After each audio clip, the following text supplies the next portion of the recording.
guys tuned into my video yesterday, then you may remember this here. You need to verify every single person on their outlet and I want it by name.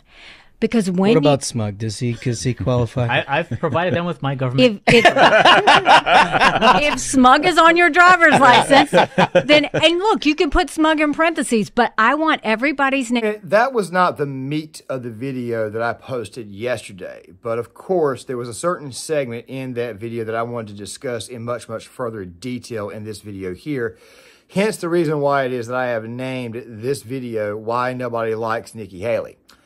Yes, it's true that she's polling at about 14, 15% nationwide in the Republican primary, but I need to go ahead and kind of break down for you guys why it is that this woman is not exactly, how do I say, liked. Now, before I go any further, let me go ahead and catch you guys up to speed on this. Also, something else too in this video towards the end, I'm also going to go ahead and lay out how the week is going to go, because there's some updates in this situation between Ben and Candace, and there's also a situation that I've been wanting to work on for a while, which is, of course, the Hassan Piker, Ethan Klein, I guess you could say that they're falling out or whatever. The reason why I want to discuss that is to kind of give you guys an idea of what an attempted struggle session somewhat looks like. Many people have theorized that what's going on between those two is just them two, like Ethan kind of waking up to see what's really and truly going on with the left and why they actually despise him. But when you actually look at their conversation, there's something else going on, which I'll talk about in a video later on this weekend, but I'll update you guys a little bit more on that a little bit later on the week, probably on Saturdays when I want to release that video, as well as the identity politics video. I want it to come out on Sunday. But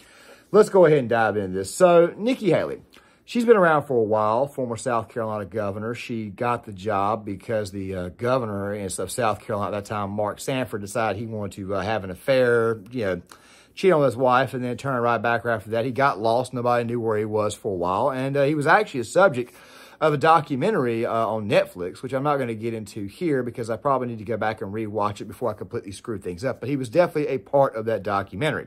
So Nikki Haley, what is she known for? Well, like I said, she was the governor of South Carolina. Here are some of her positions.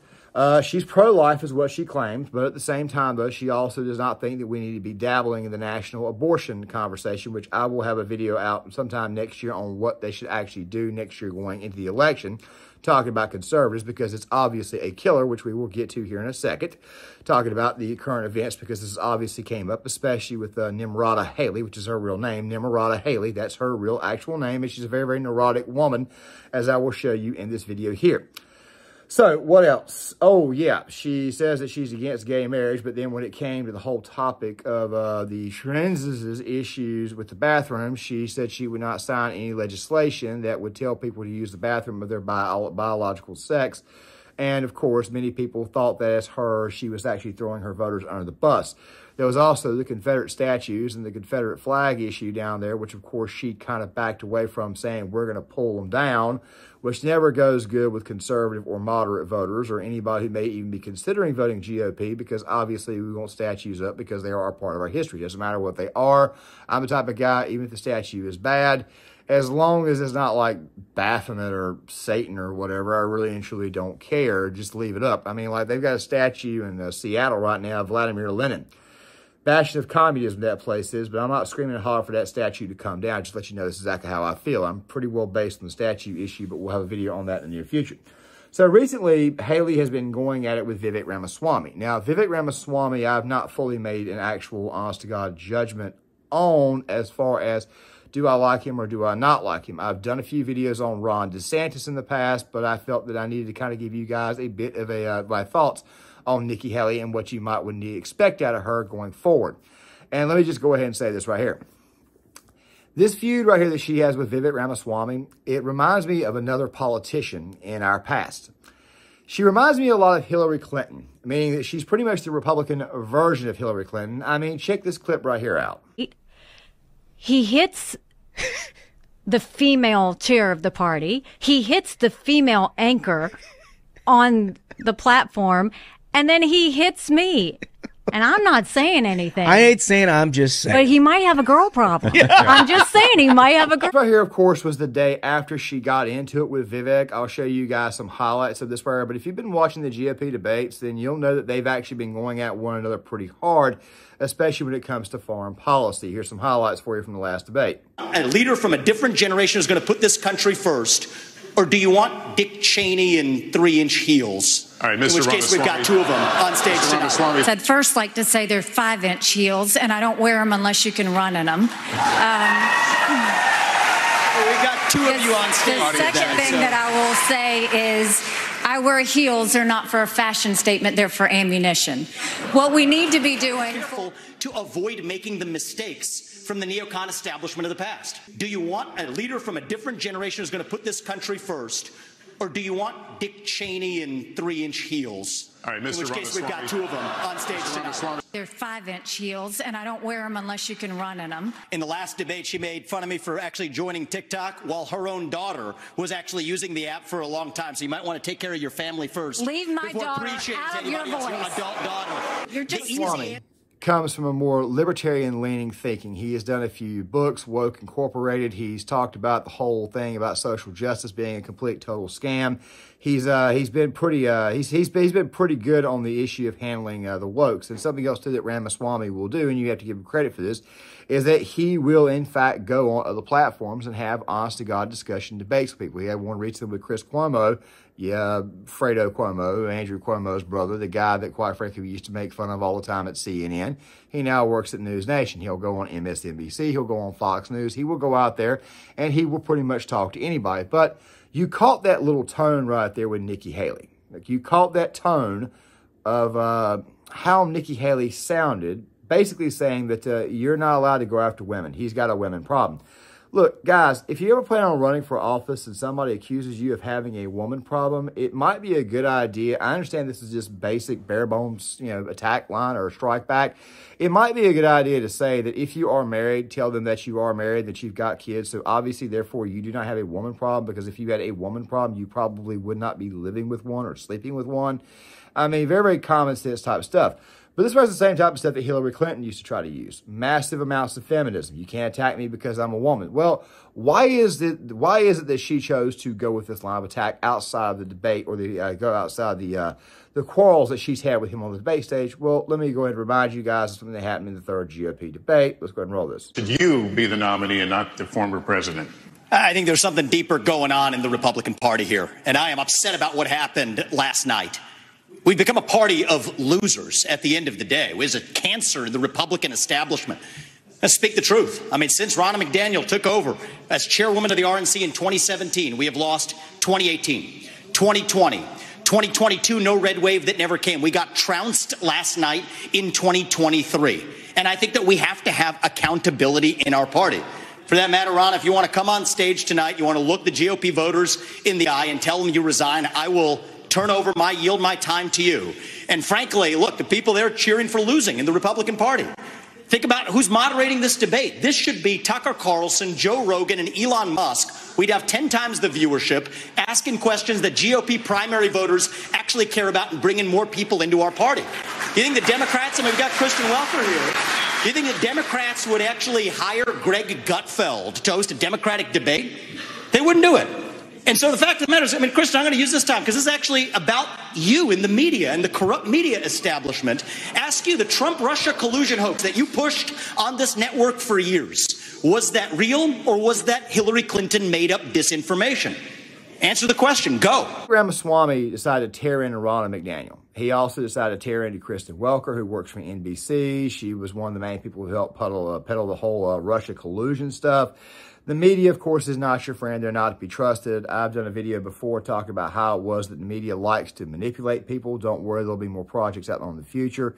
I want to get a little bit more information on the overall media past and how it got to this, and when they decided to go with this pro wrestling format type model that they use to try to get people's emotions up. Of course, racism, of course, is always let's just say for the most part, is fake. It's faux racism is what it is. It's just a good example of basically what I'm saying is that it's mostly media creation. Same thing happened, of course, with the Russia collusion thing. That entire thing came from Hillary Clinton, the Steele dossier, which, by the way, it's like I said, Nimrod Haley Nikki Haley, for the most part, does in fact remind a lot of people of Hillary Clinton. It's one of the main reasons why people don't like her. Look, if you go and you campaign to be the Republican nominee for president and you pull the whole feminism shtick, you got to get a woman to do it because a woman knows how to do it the right way, that type of stuff there, that's not going to go very well, especially given the fact that most GOP voters are in fact male and they're sick and tired of this whole feminism crap. That moment where he basically pointed out that her daughter was on TikTok. There was another little tweet that came out. It was from Mary Catherine Ham. If you remember her from Fox News, I think she's basically in the DeSantis camp now or something like that. I really don't know. She's basically aligned with Meghan McCain and those people there. Mary Catherine Ham said something very interesting. She said that Nikki Haley knows exactly what she's doing. With the doe eyes, with the look that she presents, she knows exactly how to act while she's being attacked, which, of course, I did not view what Vivek Ramaswamy said as an attack. Ramaswamy is one of those guys who thinks that you can use TikTok to someone's actual advantage. I think it's possible that you can too, but I can also see I can also see the detriments and the problems. I mean, how many people that are completely screwed up, how many of these people use TikTok to get their very, very bad ideas out? A lot. It seems to me like YouTube is actually becoming more and more and more conservative as far as content creators is concerned, a lot like Rumble already is, and TikTok is becoming very, very liberal. But there's some very, very interesting stuff going on with TikTok, which I'll be discussing in future videos. A lot more people who have our type of thinking, or the people who watch this channel, are starting to go to TikTok and actually utilize it. Ramaswamy is utilizing it because Ramaswamy, for the most part, appeals to younger voters who, by the way, are starting to, believe it or not, start to shift a little bit to the right. We'll discuss that a little bit more in my Gen Z videos, which I have one of those planned. I got to push it back to next week, but we'll be discussing that one then. So the thing that you have to think about when it comes to the case of Nikki Haley is the thing that people are looking at the most, is the fact that she is a warmonger. She has said such statements like, we need Israel more than they need us. Now, I am very, very pro-Israel. I'm also the traditional conservative type. But I have said before that I do not believe in putting troops on the ground. Don't worry, we will get to that in a second too, because I need to kind of do this right here to kind of help you explain who Nikki Haley really and truly is. At the very, very beginning of the video, I gave you some of her political positions. Don't worry, that will come up more towards the end because it will help you understand exactly what she means when she talks about the topic of Israel. So make sure you guys stay tuned for the entire video. The thing is this right here. She's coming off as a warmonger. And now when you see these two right here, she comes off more and more and more like an authoritarian. Let me go ahead and play these for you. The first thing we have to do, social media accounts, social media companies, they have to show America their algorithms. Let us see why they're pushing what they're pushing. The second thing is every person on social media should be verified by their name. That's, first of all, it's a national security threat. When you do that, all of a sudden people have to stand by what they say, and it gets rid of the Russian bots, the Iranian bots, and the Chinese bots. And then you're going to get some civility when people know their name is next to what they say. Accountability. And they know their pastor and their family members. We need our social media companies to verify everybody so that we can get all of those. So you're not really saying that people can't tweet anonymous. I mean, but that's bad enough, because you see what it's doing to our kids and bullying and everything else. Do I think life would be more civil if we were able to do that? Yes. It's the same reason why I think doxing, like, you know, you should stand by what you say. But no, like, if you can have anonymous, I don't mind anonymous American people having free speech. Okay. What I don't like is anonymous Russians and China. Now, in yesterday's video, I said that for the most part that it didn't matter, because they would find out your account. They would find out who you are. If they were looking for you, if they really truly wanted to invade your internet, they would find out the email address that your account is with, even if it was anonymous, and they would find the person who's actually utilizing. However, I am not okay with the federal government being allowed to do that. Okay, something, a point that, quite frankly, I did not make yesterday. I had made it before in several others, but I feel like I need to remake the point. I'm not okay with the federal government coming in and basically telling you, look, you need to have this name right here. You need to have your address, all that type of stuff out there. There's several reasons for that. Number one, if you say something, and let's just say you put it on social media from an anonymous account, say it's like a burner account, you know, one of those many ones that sports stars will have or people online will have. You know, if you come across these accounts that are like something Stan, like Mary Miller Stan, for example, or Jesse Helmstein or something. These are what we call fan accounts. Okay, they're anonymous accounts. Sometimes they're used to be trolling accounts. If you want to troll people, go right ahead and do so. The block button is there for a reason. You can just block somebody who's irritating you, stuff like that there. And of course, the whole topic of Russian bots and Chinese bots, that actually sounds very, very familiar. That sounds a lot like Hillary Clinton because she blamed her loss in the 2016 election for the most part on Russian bots. Of course, she then eventually blamed Vladimir Putin and blamed everybody but her damn self. This right here is kind of the thing that they do when the whole topic of free speech comes up. And when people lose, they oftentimes let the blame bots, when all the hell you really and truly have to do is just hit the block function to block them. Or you could share their account and expose them for what they are, fraudulent accounts. You could expose them for being good old-fashioned troll accounts. A great example of this is Barry McCockiner. If you guys still keep up with sports, Barry McCockiner is a notorious troll. I mean, Skip Bayless even fell for one of his tweets. Let me remind you. Because the reports are this has been going on for 2 years. Yes. There was the one report yesterday that it got so bad in practice going back 2 years ago that Chris Paul was making fun of James' man boobs in practice to the point that he broke down in tears and had to leave a couple of practices. Man boobs hardened, that little incident, that was completely, totally fake. That was Skip Bayless basically getting a piece of information from Barry McCockiner, who at the time was going by the name Ultra Weed Hater. Now, I can see where bots could be a problem, but guys, and you know, Dan Bongino made this point earlier today about this. I'm going to play it for you, then I'm going to come back and comment on it a little bit further. It just seems like much, much more of a stretch than you would get out of a typical GOP candidate when they basically say, I pretty much want all of your information so that way you can be verified, and I'll also tell you the other problems that may have come as a result of this. But let's go ahead and roll this really quick. Folks, I want you to think about this. Chatsters, bad idea? Yes, bad idea. No, great idea. Why? Bad idea and freaking terrible idea. Think about it, right? In the chat, who are our most popular chatsters we get? We got at Lisa R. I see in there a lot. I see the McGroin crew there, Shakin, Aiken, and the rest of them, Holden. Imagine all of you having to submit to me. You're in my chat. I don't even want to know your real names. It's nothing personal. I just feel like you have the right to anonymity in the chat. Oh my gosh. It is overwhelmingly unanimous. Maybe the first 100%. This is a freaking awful idea. Look at, I can't even read them quick enough. At Sunstar. Then nobody in there has a real name. Why am I, Dan Bongino, entitled to your real name? Why? Maybe you like my show, and it's my chat. Maybe you like my show, yet you work for some liberal company, and understandably, you want to keep your politics separate. That everybody that is subscribed to my channel, I'm pretty sure that every single one of you are good old-fashioned, lovely people. I appreciate your subscription. I appreciate you supporting this channel. If by some odd chance we run into one of those someday, you know, like I said, I might be a little standoffish at first because obviously being on social media, you maybe get a little paranoid. I ran into a guy that I knew, I went to high school with, grew up with, didn't even recognize him 2 nights ago. Okay, just weird stuff, and I didn't even recognize the guy. Finally, I did, eventually speak to him and everything because I did recognize him. It's good to see you, all that type of stuff there.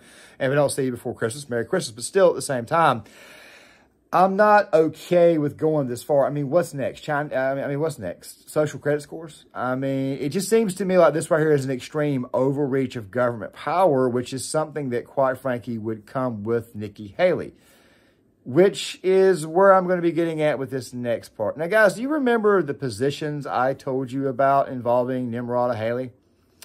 Okay, so she's pro-life, but yet she was not okay with signing any type of abortion laws in the state. Now, really quick, you guys know my position on abortion. I'm very, very pro-life, but I also understand that this issue is not exactly a winner for conservatives in elections. We recently had a round of elections again where Republicans lost in very, very red Ohio, and abortion basically became, let's just say it became the law of the land there in that state.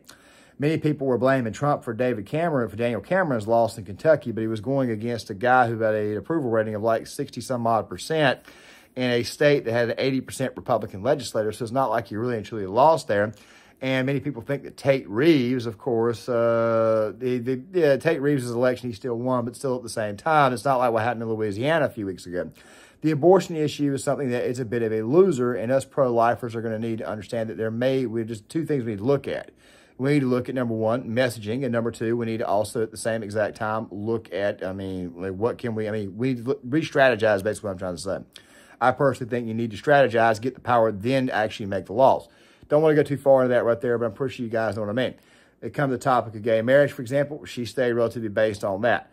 Then we get to the whole topic of the bathroom issue. She was completely not based on that. She's thrown her base on the bus. And of course, she's also got a lot of contracts from a lot of these military industrial complex companies that a lot of people don't really truly like. The anti-war right does not.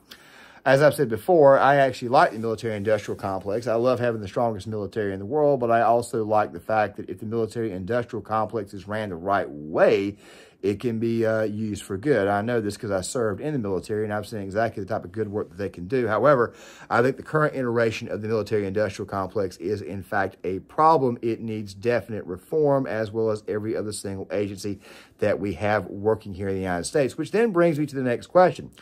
What about Israel? What would she do in the case of Israel? Yesterday, because I brought up some of the things that she had said, how she felt that the attack on Israel was really an attack on the United States. I brought up the fact that she has said stuff like, we need Israel a lot more than they need us, that type of stuff there. And of course, we've given Israel the weapons, and I've already given you guys my personal thoughts. I believe Israel is in a situation where they can defend themselves, and I'm pretty sure after hearing a lot of stories from a lot of different people that I know that have actually been to that nation, they have said that they would actually prefer if the United States actually allowed them to get their hands dirty in certain conflicts. I said before that we should allow Israel to do what they need to do in the situation with Hamas. You need, if anything, what I said, with the most we need to do is just keep a fleet in the Mediterranean and a fleet, of course, in the Indian Ocean to keep Iran and Syria on the sidelines. That right there is the most important thing to do. Some people are thinking about Russia, but of course, we haven't gotten to Ezekiel 38, 39 yet. I think we're at Psalm 83, 84. Don't worry, I'll try to leave a lecture from Jonathan Cahn in the description box for you. But still, at the same time, I'm not okay with putting boots on the ground. Nikki Haley acts like she would be more than willing to put boots on the ground. However, that right there goes back to the political positions. You see, Nikki Haley is a snake. She told the Trump base that she would never run for president if Trump was actually running, which, by the way, the Trump base is a completely different base within the GOP, and I wouldn't even classify it as a different base within the GOP. I just say it's a different base altogether. It makes you wonder, would she put troops on the ground? Well, when you hear Tim Pool and you hear a lot of people out there say that she's a great big giant warmonger, my response to that is I think she's a faux warmonger. Yeah, I do. I think for the most part, she's a faux warmonger. She's got a lot of contracts. She's getting paid a lot of money from places like Raytheon and Halliburton, and all these places are giving her a lot of cash. However, at the exact same time, I'm not entirely positive that she would, in fact, actually put troops on the ground there. She'd probably want to. She'd probably try to, but of course, you've still got to use the constitutional measure to get by that and actually declare war. I don't think that she's Bush 2.0. I think DeSantis is Bush 2.0. He's just keeping his mouth closed for the time being. Haley is something else. I would say it's more along the lines of 1.5. You see, the thing about Haley is this right here. If you actually go to her past and you look up pieces of legislation that she signed and things that she tried to do in South Carolina, it's like I said before, you'll find a lot of half measures. A lot of people are panicking over Nikki Haley and the fact that she would, in fact, try to invade somebody, but I'm not so sure she would. I think for most of this right here is good old-fashioned tough talk to try to pump herself up so that way she can be feared on the national stage. The idea, of course, would be to actually present yourself as a bit of a tough guy and a bit hawkish on the issue. But then again, though, push comes shove, when you're actually being hawkish on the issue, that does not always mean that you're going to be a hawk when you get in office. Take a look at Joe Biden. Very very hawkish when it comes to Russia. But what's happened since Joe Biden has been in office? Well, we had the Colonial Pipeline ordeal, and we know it was Russia who hacked the security on that and caused that problem. Oh, let's see, Ukraine was invaded. Oh, that's right, China is inching towards Taiwan. Fact of the matter is that Joe Biden, for the most part, is a bunch of bluster. So it could very well be that Nikki Haley may not be the Republican version of Hillary Clinton, but she may even be the Republican version of Joe Biden. I'm just saying that she talks tough. She sounds like a warmonger. She wants to censor people, but let's just go ahead and be honest. If you look at her past, you will get the actual behavior and you will actually see the hell she really and truly is. And the more and more I look into her past, the more and more I see a person who's a snake who would more than likely run from a fight than actually stand and fight, and would also at the exact same time perform what I call half measures. That right there is what you would get with Nikki Haley, and that right there is the real reason why it is that she is so despised. Now, if she's not going to do anything, what does it mean? Why is she so despised if that's the case? Well, here's the thing about politics. You can either A, be who you say you are, or B, not be who you say you are. However, it's a lot worse when you claim to be something, then turn right back around and turn out to not be what it is. You see, I think if Nikki Haley was president, she would try to be authoritarian too. But I also think, a lot like in the case of Joe Biden, she would only be slightly more competent, meaning that for the most part, she would still be pretty well incompetent. I don't trust her on any single issue. Not abortion, I don't trust her on guns or anything. The woman is despised for a reason, and now she's using the woman card to get by with. I mean, if somebody starts using the feminism woman card, that right there is probably the biggest red flag in the world. I think the last thing we need right now is a feminist as president, or a faux feminist, or a half-measure feminist. I don't think we need to do that, because next thing you know, if you're doing half measures, you're not pleasing anybody. I mean, at least appease one part of your constituency. But in Nikki Haley's case, I don't think she would do any of that. I think she would just simply be a good old-fashioned Karen on a power trip. But of course, she, once again, like Joe Biden, you'd also find pretty fast that she's pretty well incompetent. And that right there is where I'm going to halt this video at. Now, guys, I'm going to give you guys just 2 last things. There's been some updates in this whole situation between Ben Shapiro and Candace Owens. I released that video earlier today. Today, of course, I'm recording this on Wednesday. Recording basically 1 video a day for the rest of the year. The reason why is it allows you guys to kind of catch up on things. That's probably going to be the model going forward for the channel. But, of course, video essays would be coming out on weekends or sometimes during the week, as means I can get those out. The idea would be to try to get about 4 to 6 videos out a week, because that way I can get at least 1 video a week on Gear Issue 33, and then another one out on the 3rd channel that I've created, which I haven't really fully put together. But I'm going to have an update video out on that on Friday. I want to do immigration. If I can squeeze immigration in, especially with the situation with the Venezuelans, going back to Venezuela, I'll try to get that in as well. But the identity politics video is probably going to be moved to Sunday, and the Ethan Clyde Hassan Piker ordeal is probably going to be moved to Saturday. So make sure you guys stick around for all those. With that right there being said, guys, make sure you guys hit the like button, subscribe, share the video, sound off in the comment section. I would love to get you guys' thoughts on this, and I'll see you guys later.